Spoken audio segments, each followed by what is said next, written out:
Welcome back to another daily episode of Free Nights and Weekends. And you already know, we the culture. And if you here, then you a part of the culture. So let's go ahead, we're gonna kick it. Free nights and weekends. I did that by mistake. Free nights and I did weekends. that by mistake. We got my nigga Greg. But little, he what he do? Do it though. Do it. Free nights and weekends. Hold on, Wait, nigga, wait. Who you gonna do it? You going faster than the motherfucking car. Well, if you don't know, now you know. We're gonna discuss Ryan Coogler first, man. We're gonna talk about this. This is some real shit that just happened. You feel me? For any black man in America, it can be scary. So this is how I look at these things, but we're gonna go ahead and get into the article real quick because Black Panther's producer or director Ryan Coogler was detained on January the 7th at a Bank of America. Although that he did have his ID and he had his bank card, the bank teller was alerted by his account that basically he was trying to rob the bank. Now, it does seem kind of suspicious that he would write down maybe, he want to withdraw $10,000, through a note plus his bank card and ID. But at the same time, some people are really discreet like that. Some people don't want to be, let everybody know what they're getting out the bank, especially around these times. People is crazy. They don't give a fuck. And then if you look at this situation, this was back around June 7th. So right after Christmas, New Year, shit, you never know what type of mindset people be on or who maybe noticed him. You know what I'm saying? So he was trying to do it discreetly as possible. Unfortunately, it ended up with the police being called. The Atlanta police did detain them, take them out the bank, and they detained the two drivers, the female and the male that was in his car. But they end up letting them go. Bank of America has apologized for the situation and hopefully they want to move forward. So the way you look at these situations like this every day in America, as far as with black men and just how things go, because they said that he did kind of match the description of somebody that has been robbing a bank. But that's crazy because, for them to have all this technology, sometimes they have facial recognition in certain instances and cases. It's like, this is the things that happen with black men, you know what I mean? So I guess that you can look at the situation in total different angles and different ways and perspectives. But weekenders, I want to know what y'all think. Get down in the comment section and let me know. And if you like what you're seeing so far, go ahead and subscribe to this channel. Jussie. I just don't know what to say. In the words of Men's Society, you done fucked up, right? You done fucked up, right? So today, Jussie Smollet was sentenced today. And shortly after being sentenced to 150 days in jail, along with, I would say about 3 years of probation, and he has to pay up to $98,000 back for probation. Yeah, Jussie's in a sticky situation.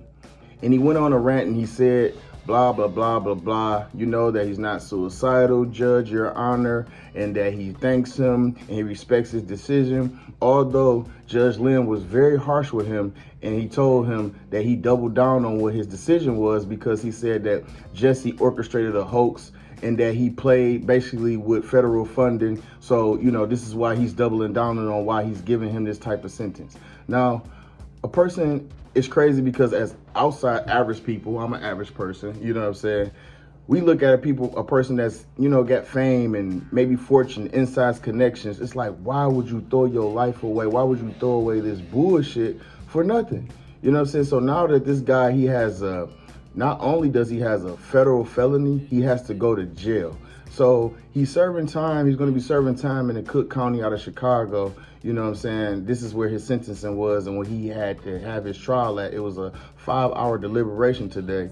So just going into the tandems of how he acted, I was reading the comments and it's so funny because a lot of people was looking like, well, damn, was he fucking still acting? Like he's still putting on the show like you're caught, guy. Like give it the fuck up. Like I don't understand. That goes to show you the delusion of the clout chasing, the delusion of, wanting to be accepted in a society, wanting to be something that you're not. Whereas, I guess these celebrities and people are, just human beings just like us.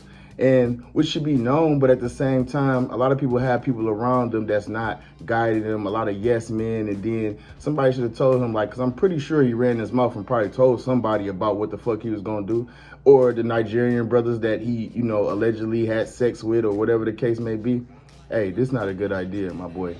You feel me? Even in the comments, they like, well, damn, do he still think he on fucking Empire? The way he gave that statement of, oh my God, I'm not suicidal, Your Honor, and blah, blah, blah, blah, blah. Like, come on now. We all know what it is. We all know what it is. So we don't got the front. We don't got to act. We don't got to play about it. You know what I'm saying? Jussie, you just fucked yourself in a way. And hopefully, as a community, we should give grace and space for a person making mistakes. You know what I'm saying? But we do have to admonish or, let you know where you wrong at. That shit was bullshit. You know what I'm saying? So if you want to be looked at different, you know what I'm saying? If you want to be a leader or a spokesman or the part of the LGBTQ, community, I hope that you can support your people and make them proud in a different way.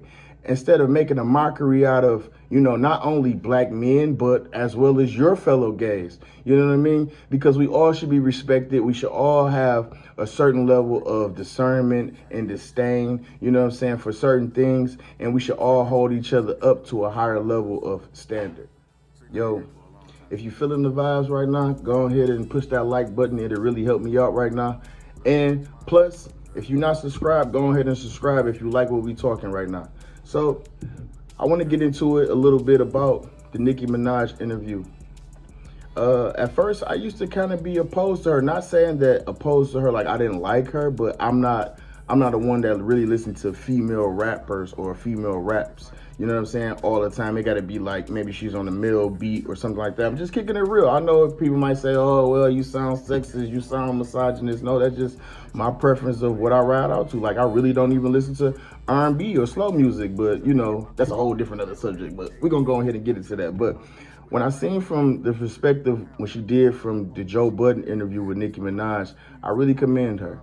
She spoke from the heart. She spoke as her being this super mega star, and I guess her interview coming out on Women's Day, it was very powerful. It was very intuitive, and I feel like I learned a lot. What about you, audience? What did you learn? Go ahead and get down in the comment section and let me know what you thought about the interview if you did see the interview. But to get back to the topic, I feel like she had very good points. You know what I'm saying? She spoke on a lot of good things as far as her feeling insecure, about Wayne and them and having big butts, on how she was feeling like, well, I'm a little sus, but at the same time, I still want to have some sex appeal. I want to have some, being appealing and, first transitioning and getting the butt shots at first and then, also later on getting the surgery. Like that was real, and how she spoke about her truth. I can understand that and I can comprehend that, So I salute nothing to you, Nicki, nothing to you but the barbs, that's just real shit. Then as well, what she also touched on was about her and Lil' Kim. I liked the way that she saluted. You can tell that, like that she said, it's none like her. So I can see why she separate herself and why her fans go hard for her like she is, because she's very authentic. Like she kept it G, I ain't gonna lie.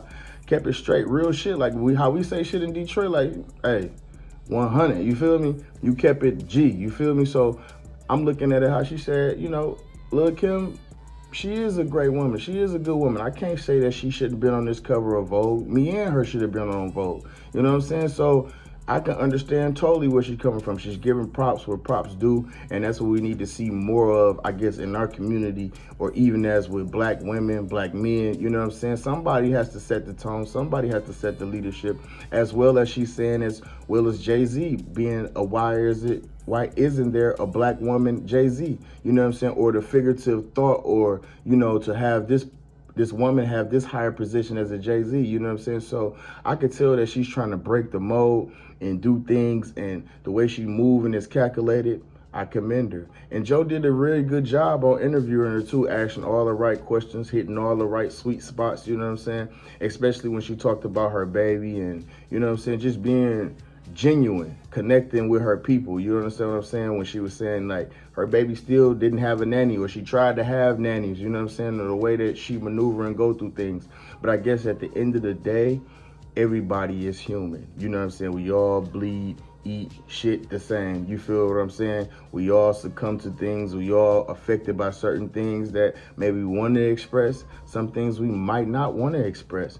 But at the end of the day, we are human and we do make mistakes. So that goes for Jussie. That goes for what happened to Ryan. That goes for what happened to Nicki. So all these different things are things that we can learn from and we can sit back and approach in our own angle.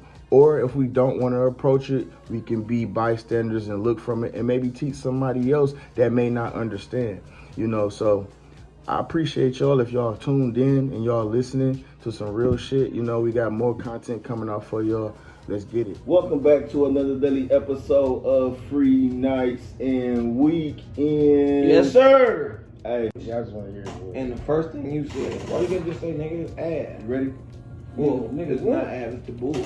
Right, who the fuck is ass, nigga? You right, I forgot you ain't the ass no more.